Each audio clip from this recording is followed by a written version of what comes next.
Olá, queridos. Bom vê-los novamente. Estamos aqui para mais uma aula durante esse período de distanciamento social. Espero que estejamos chegando ao fim dessa aventura, dessa nova forma de viver e possamos estar em breve num contato pessoal e podendo trocar muito mais ideias do que apenas aulas. Hoje nós vamos falar de sarcopenia, vamos falar de musculatura, atrofia muscular, a qual nós, na terceira idade, temos uma propensão maior do que pessoas jovens. Porém, isso também pode acontecer com os jovens, não é uma coisa exclusivamente nossa. A sarcopenia, eu e a minha setinha aqui. Vamos lá. Isso aqui é só uma representação para a gente ver, né? Esse é o músculo do braço, né? Mas é um desenho muito legal para mostrar o que seria um músculo normal para onde ele evolui. Como é que é um músculo? O músculo são vários caninhos de fibras, vários filamentos de musculatura, de músculo mesmo, de fibra muscular, em que eles escorregam um sobre o outro.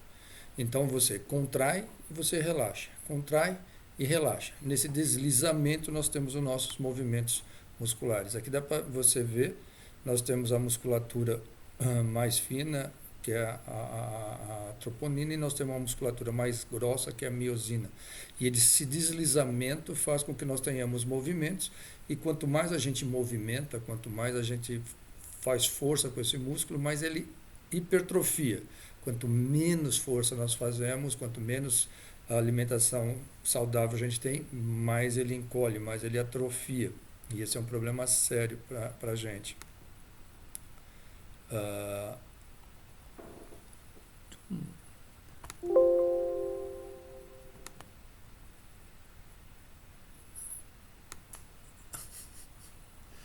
Hoje eu estou apanhando dele aqui.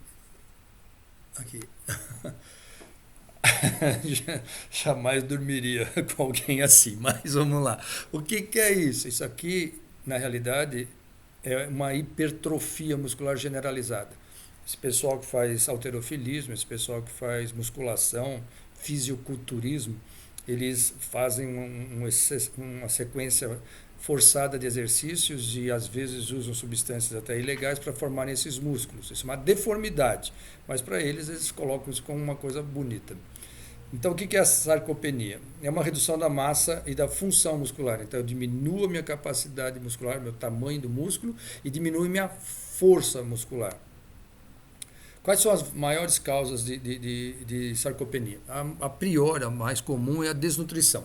É fruto de um déficit no consumo energético de proteínas, já que é considerado um problema de saúde pública, principalmente na população idosa. Segundo a definição europeia, é caracterizada pela falta de ingestão ou absorção de nutrientes, capaz de levar a alteração na composição corporal, diminuição da função física e mental, bem como maior risco de doenças e complicações. A desnutrição, ou seja, a baixa ingesta de calorias, a baixa ingesta de proteínas principalmente, não dá para substituir proteína por carboidrato, vai levar a uma diminuição da massa muscular, às vezes substituição por massa gordurosa, mas vai tendo uma perda de força muscular. O índice de massa corporal, que é o IMC, ele é calculado dividindo seu peso pela altura elevada ao quadrado. O que é isso? Você pega a sua altura, multiplica uma pela outra, o resultado que der, você divide o seu peso por esse valor, e aí se você estiver abaixo de 18,5, você já tem uma perda de massa muscular. Se a gente perder 5% do peso durante 3 meses seguidos, também nós podemos achar que nós estamos entrando num processo de desnutrição. Marasmo, que ocorre por causa de uma redução de ingestão de comida, o que é isso? Nós vamos diminuindo nossa força, nosso ânimo, nosso pique. Nós temos uma alimentação, mas não a correta ou um menor valor calórico. Caquexia já é um caso mais grave, uma evolução do marasmo, que ocorre por um problema inflamatório gerado pela presença de doenças crônicas, principalmente intestinal. É muito comum, às vezes, caquexia em criança por causa de diarreia. Em adultos também. Pessoas que têm diarreia crônica vão entrar em caquexia. E sarcopenia, que ocorre pela redução da massa e da função muscular. Então, dentro das evoluções da desnutrição, você tem a coisa leve, você tem o marasmo, tem a caquexia e chega em sarcopenia. São diversas alterações no organismo que acontecem com o envelhecimento e estão associadas à desnutrição. Os mais idosos frequentemente reduzem a ingestão alimentar devido às perdas sensoriais, como as do paladar e olfato. Podem sofrer de condições crônicas, como depressão e demência, infelizmente, além de usarem medicação que interfere no apetite. Então, isso existe, eu tenho vivenciado isso na minha família, vendo meu pai e meu sogro.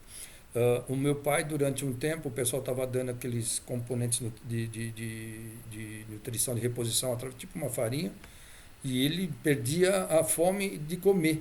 Então aquilo dava a impressão que estavam dando um nutriente para ele, não, ele estava emagrecendo. E aí quando começou-se a pegar verduras, aliás, frutas, legumes,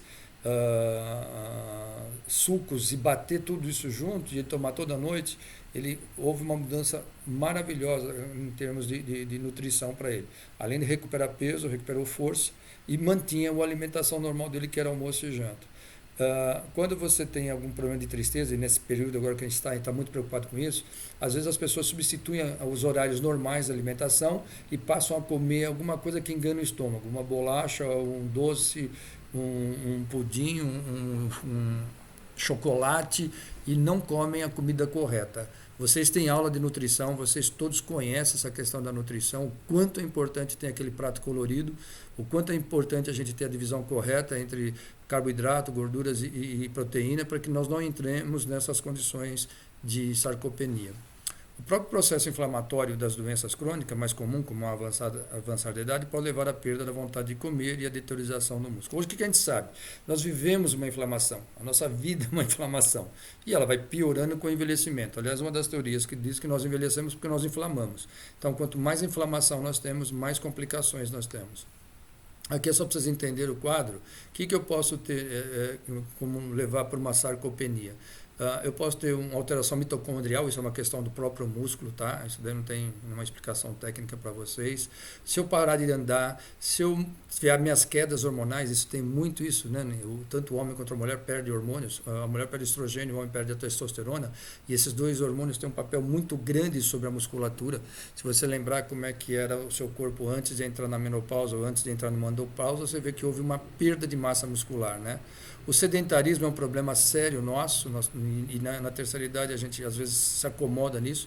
Então, esses dias que nós estamos em casa, nós temos que se mexer, temos que fazer o mínimo de esforço, levantar, pega um pezinho de 1 quilo, levanta no braço, levanta no outro braço, amarra ele na perna, levanta outra perna, para que a gente possa ter uma movimentação. E o problema que nós estávamos falando, que é a questão do aumento da inflamação com a idade. Então, aqui para vocês verem a diferença, o músculo normal quando nós éramos jovens e a tendência do músculo se nós não fizermos nada, se nós tivermos uma alimentação carente e não tivermos atividade física. Aqui é já uma expressão mais clara, né, do que é essa perda de massa muscular. Então, nós não podemos deixar que esse processo chegue. Por quê? Porque nós vamos ter um problema sério com equilíbrio, força, dinamismo para andar e para fazer outras coisas. Esse gráfico é muito interessante para vocês entenderem o que está acontecendo com o mundo. Em 1950, nós tínhamos mais ou menos 500 mil idosos acima de 60 anos.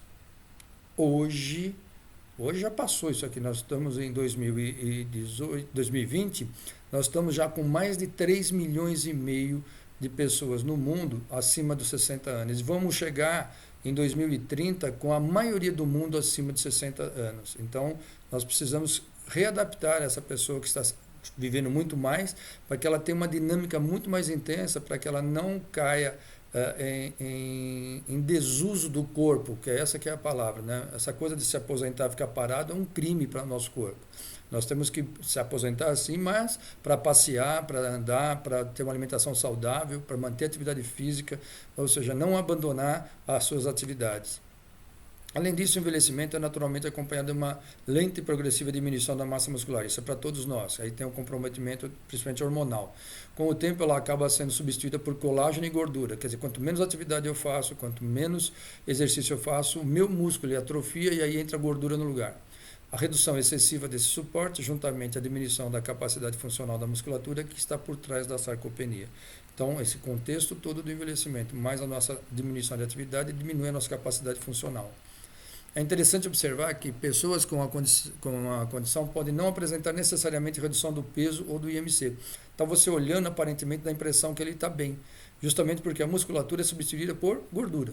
Logo, a sarcopenia não fica aparente, o que dificulta inclusive o diagnóstico. Tem muitas pessoas que não entendem por que elas estão perdendo a força se elas estão mantendo o mesmo peso. Na verdade, está havendo uma substituição de músculo por gordura. Para a detecção do quadro, indica-se um exame que evidencia a redução da massa muscular, como ressonância magnética, bioimpedância elétrica ou densitometria de raio-x de dupla energia, associada à redução da força muscular, determinada pelo teste de força de apreensão manual. Aqueles testezinhos de apertar, tem um ferrozinho que ele dá uma volta, como se fosse formar um V, e que a gente faz esse exercício para ver se a gente consegue fechar ele realmente. Se não conseguir, a gente já vê que já tem menos força muscular. E tem um outro exame que é muito simples de fazer em casa, é o tempo que a gente levanta para sentar e levantar de uma cadeira. Se passar de 30 segundos, nós estamos tendo diminuição de força. Então, isso é uma coisa que dá para fazer em casa, mas não faça sozinho, para não ter risco de cair. Alguém olhando, contando o tempo que você vai, senta, levanta e anda. Se for menos de 30 segundos, nós já estamos tendo perda de função, diminuição da função muscular e força muscular.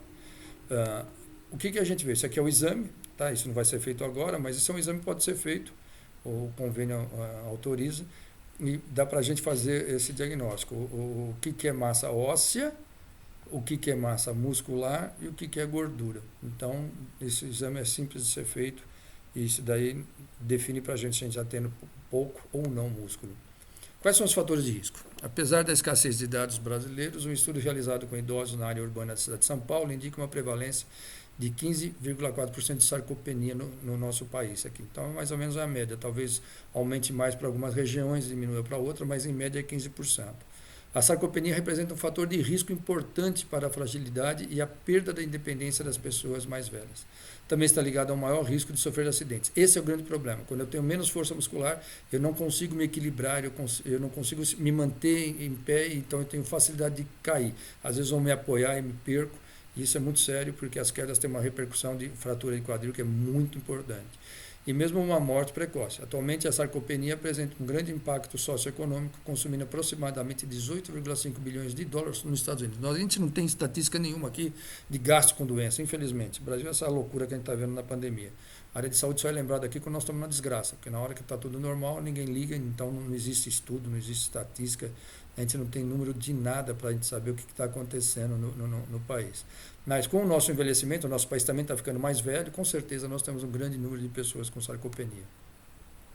Falamos de uma condição de origem multifatorial. São vários os fenômenos fisiológicos que desempenham um papel em seu aparecimento, como diminuição na produção de alguns hormônios, sem contar o peso dos aspectos de estilo de vida. Então, o hormônio no homem é a testosterona, na mulher o estrogênio. Esses dois hormônios, tanto é que a mulher que faz reposição hormonal, ela não perde tanto massa muscular, e o homem que usa testosterona com orientação também não perde massa muscular. Isso tem que ser com doses corretas para não ter superdosagem.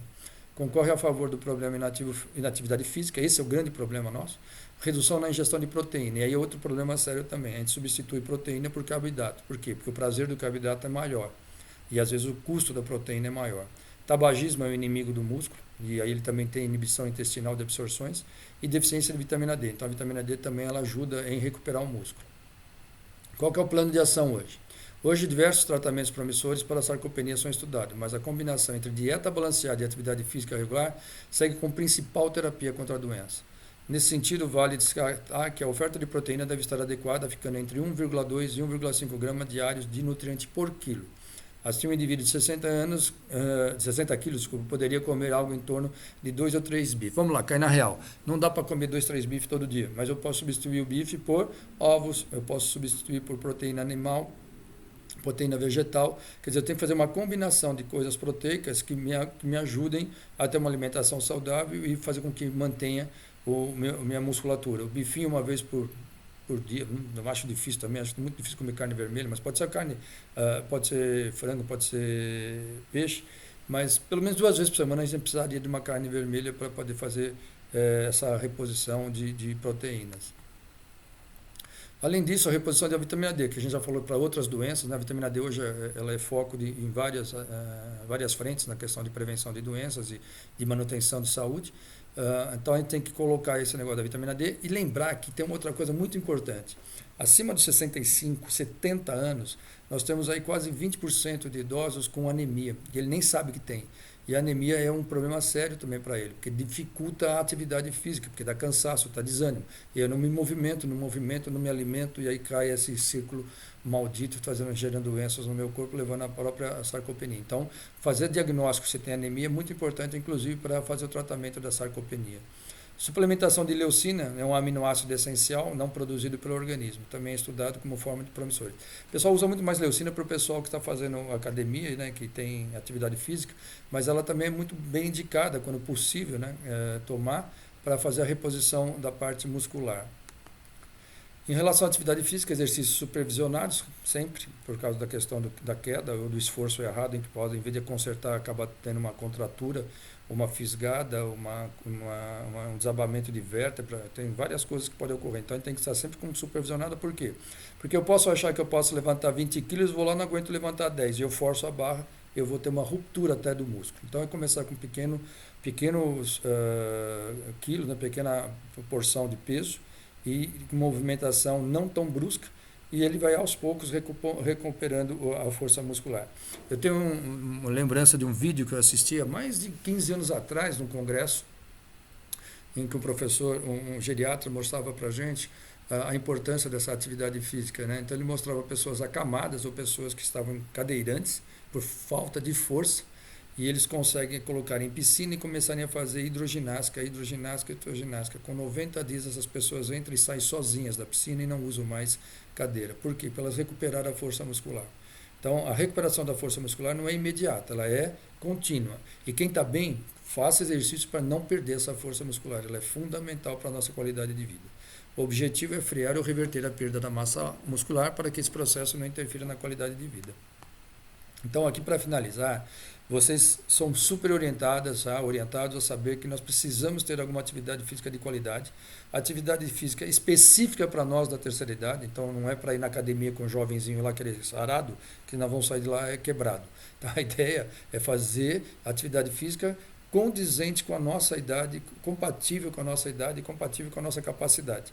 E manter essa atividade física. Então, nesse período de quarentena, que não pode ir para a academia, não está podendo ir para lugar nenhum, se você pede para alguém comprar um pezinho de 2 quilos, tem um pezinho de 2 quilos, você levanta, baixa, levanta, baixa, levanta, baixa, você faz uma série de 10, série de 10, série de 10, série de 10. E tem um de areia de 1 quilo, 2, que você enrola na perna.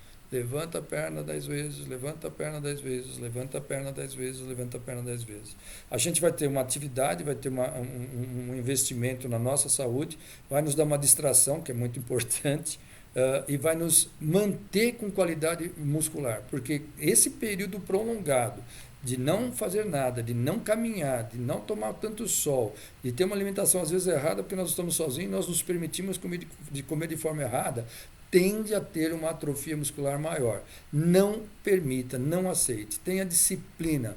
Vamos sair dessa pandemia melhores, vamos sair com uma consciência melhor de qualidade de vida, de responsabilidade de vida. Não é porque tem uns loucos, uns irresponsáveis que a gente vai ser todos iguais. Não, vamos fazer a coisa certa. Fazendo a coisa certa, quem ganha? Nós. Quem vai ganhar sou eu, porque eu vou ter uma melhor qualidade de vida. Um abração a todos, que nós possamos sair melhores dessa pandemia e logo, logo estaremos juntos, todos comemorando, todos unidos lá para que a gente possa curtir mais e mais. Um abraço a todos.